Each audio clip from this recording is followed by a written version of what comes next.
You guys know that I'm a big fan of the Simétik K2. I got it as a second-hand find as MC Muscle left it collecting dust with Chair Muscle, may he rest in peace. As my introduction to sim rigs, the K2 was amazing as it was able to withstand everything I threw at it with no problems whatsoever, including running a DD1 at full torque. Even at the time I got it, the K2 was already outdated as Simétik had developed an upgrade. With the constant development and changes the design was suffering, Simétik thought that the new rig was deserving of a new name, which is this sim rig, the Simétik K2R. The K2R picks up on the strong points of the K2 line and attempts to build on them. First of all, a thank you to the community. It's only through your support that I'm able to do these reviews. If you would like to support the channel, don't forget to leave a like and consider subscribing. Also, the necessary disclaimers. The Simétik K2R that you're seeing in this video was sent by Simétik to be reviewed. Simétik is Portuguese, I'm Portuguese as well. And I also have a Simétik affiliate link below. That means if you buy anything from Simétik using that affiliate link, I'll be financially compensated. I do my best to keep my impartiality as always, but keep those biases in mind. That means you need to take this review with a grain of salt. The K2R keeps those cues from the previous versions and has the following features. It's an all-steel construction, it has a GT seating position, it's an almost fully adjustable rig, based on a 7-shaped frame to better reach that GT driving position. It's compatible with pretty much everything in the market as its plates are either pre-drilled for most equipment or have sliding bars so it can attach to most pedals or seats. As for price, it is £405 without VAT and about $500 with VAT excluding shipping and handling or any other accessory you would require. It is to notice that it did increase in price quite significantly. In terms of price, this setup that I'm using, which includes the central monitor stand, 2 shifter supports and vanity stickers, will set you back around €800 with VAT excluding postage. Simétik used to be the entry level of sturdy sim rigs, and now the price is getting awfully close to some of the most established aluminum profile offerings. Even though I have a direct drive wheel, I did not ask for a direct drive bracket for 2 reasons. The first of all is the previous generation of the Simétik which I had was able to withstand a SW20 and a DD1 from Fanatic with no problems whatsoever at 100% force feedback. The second reason was to better test this sim rig, I would like to have something that would be similar to the standard that most of buyers would have. Most buyers won't have a direct drive wheel, so in my case, if I didn't have any problems with 100% on the regular bracket, there's no reason whatsoever that my sim rig without the bracket couldn't withstand all my setup with no problem whatsoever. And I would like to test the Simétik K2R with that angle. Does the price increase bring improvements or anything new? Let's find out, but first, the building process. Building this rig is akin to something very known to those of us who build any IKEA furniture set. In reality, the packaging of the K2R puts IKEA to shame. The main rig is stored in a super small parcel, which is 75 by 38 by 22 centimeter size to be exact. In reality, that package isn't that much bigger from an Alex IKEA drawer unit, which is just slightly slimmer. The way the rig is packaged and stored is mind-boggling. I had a talk with Simétik's founder and he claims that they have spent quite a lot of time on the packaging and assembly process of the K2R, going to the point of throwing a K2R parcel box from the first floor to better optimize the packaging. Whatever they did, it works. The assembly process is super simple. The main rig was assembled in about 90 minutes or so, maybe a little more, start to finish, maybe just below 3 hours. The assembly process is made very simple by the amazing video instructions that are available through their website or the QR code that is inside the box, as the bags that are presented in the box are labeled and have just the right amount of nuts and bolts for each step of the way. They also offer some extra common nuts and bolts that you might need to mount pedals and a chair, which is quite a nice touch. The accessories follow the same idea of low packaging footprint and straightforward assembly. It's so simple that even Gamer Muscle could assemble it and race in it 4 hours in the same 6-hour stream. After assembly, it's noticeable how sturdy and stable it is. The wider stance and the extra reinforcements on the bottom work in tandem to add rigidity and lowering the center of gravity, which is especially useful when adding a big screen or running a direct drive wheel. The K2R will also allow for some cable management through the hollow bars. Route the cables through the bars and they drop at the bottom, though it's limited as the side bolts can stand in the way of the cables. The quality of the components are absolutely amazing. The metal is thick, it does not bend, the holes, the bends, the painting, the bolts are absolute top quality. You can really see a lot of thought and pride is invested in creating this rig. You could pretty much assume so by just looking at the packaging. If I'm honest, they were even able to make a sim rig that looks aesthetically pleasing, especially in this white, black and red palette. It does mimic the colors of this channel.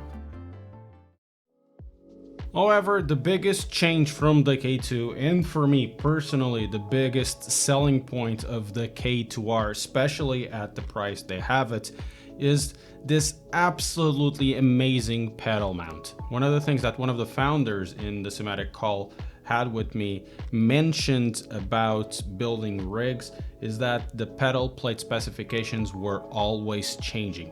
That means that every so often in their revisions of the Simétik K2, they needed to add more and more holes to their plate, and it was becoming for them quite frustrating.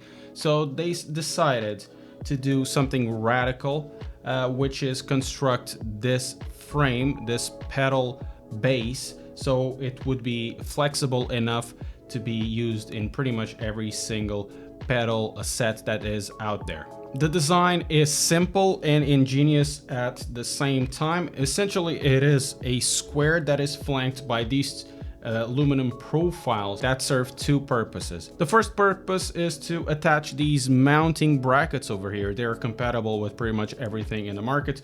There are 3 big holes that will give you flexibility for everything. I don't think there is a pedal set out there that won't be fixed. And the second purpose is that in this way, with this specific mounting solution, these are floating. Both serves the purpose of for the back plate to move forwards and backwards to attach to any pedal plate, but also if you need to move your pedal plate forwards and backwards, you can also do it. So these two over here and these two at the back can be untightened and you can move the pedal assembly a little bit forwards or a little bit backwards as you need it. If you are using a particularly heavy brake pedal set and you are worried that it might move only with these 4 bolts, there are spares in one of the bags, including T-slot nuts that you can insert, and then you can add a few more bolts so you have more torque fixing your pedal position.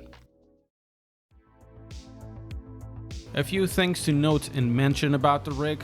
The sitting position is comfortable and easy to find with lots of adjustments possible, and they are easily done on the fly. Just untighten the knobs, push the trays and do whatever you need.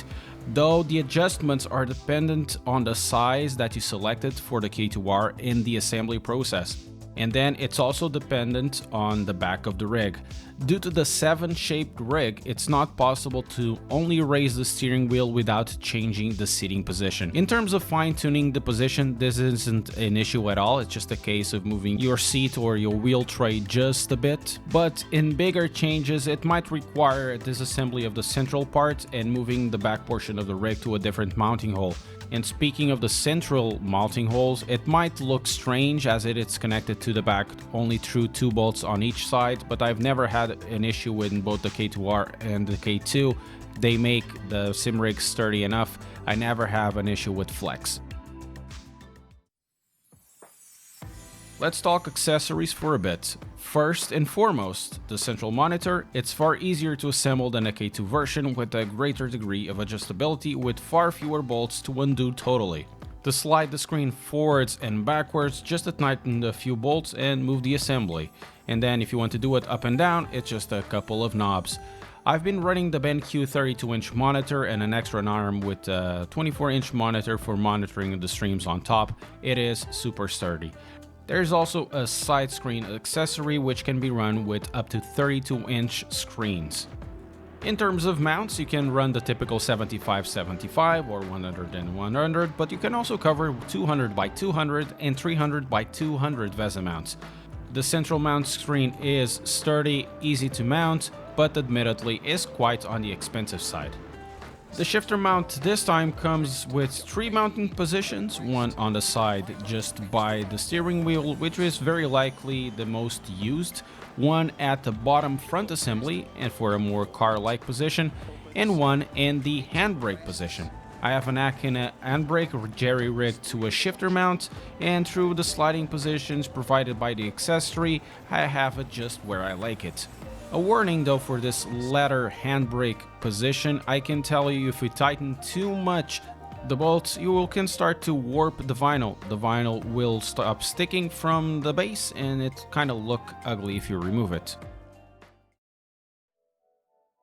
There are of course downsides to the K2R's design, and most of it circles around the possibility of using accessories. If you want to use something like a button box, or you want to, put the Stream Deck in there, it's not as easy. There are of course a few holes, and you maybe can buy a bigger bolt and try to jerry-rig something, but it's not something as easy as aluminum profile. I would like to see Simétik in the future to add something that would allow us to stick a profile in some of the areas where you can use the profile to make it a little more personalized. This is the biggest downside of the Simétik K2R. Coming from a regular T-infused K2 into a K2R is absolutely night and day. It's truly fascinating the adaptability in seating personalization possible with this rig. The K2 was a great sim for the budget when it was on sale, let's make no mistake. But the K2R is leagues and bounds above in terms of stability, engineering and quality, which I think it warrants the price increase, even if it's close to 500 euros with VAT. However, the elephant in the room is the price bracket in which it will compete.